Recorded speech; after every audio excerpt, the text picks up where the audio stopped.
Nut म्हणजे काय नेमकं?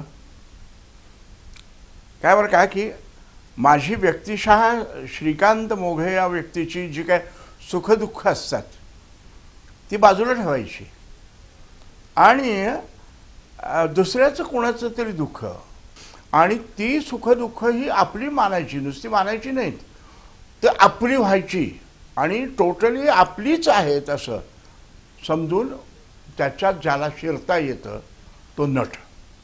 तेव्हा केवळ बॉडी आहे, लुक्स आहेत म्हणून माणसाला नट होता येत नाही. नट ह्याच्या खूप पुढे उभा आहे. नट आहे याचा अर्थ असा की त्याला त्याची सुखदुःख, त्याच्या वाट्याला आलेले भूमिकेची सुखदुःख, त्याचं सर्व अस्तित्व हे त्याच्यात बुडलं पाहिजे, त्या व्यक्तिमत्वात बुडलं पाहिजे. म्हणून त्याला परकाया प्रवेशाचंच म्हणतात. सगळ्यात महत्त्वाचं हे की हे सगळं या इंग्लिशमध्ये त्याला फार चांगला वर्ड आहे, स्पोकन वर्ड म्हणतो. What is theatre? It is a spoken word.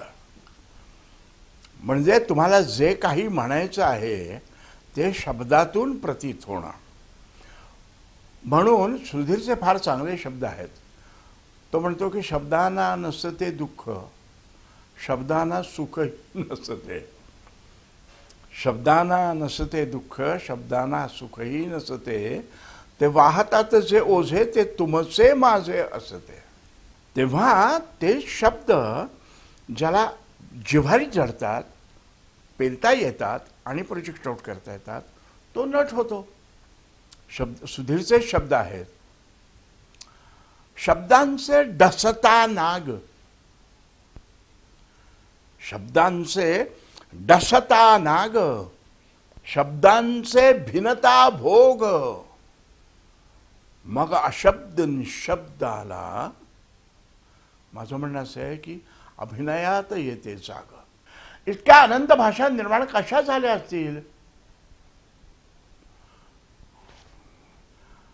या थोर सारस्वतानं, सरस्वतीच्या उपासकानं, पु ल देशपांडे नावाच्या माणसानं, प्रतिभावंतानं, मला असं वाटतं की जे लिहिलं आहे ना ते एक मूलगामी विचार म्हणून रुजावं. भाई म्हणतात, विश्वाच्या अंगणात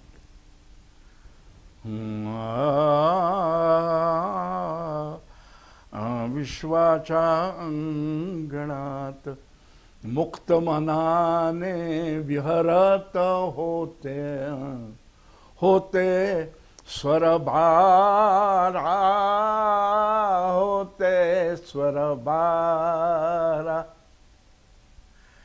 होते स्वरबारा, होते स्वरबारा.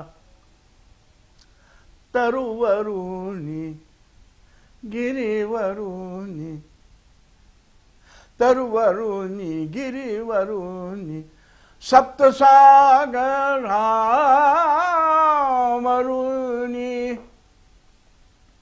निळ्या निळ्या घन मेघामधुनी,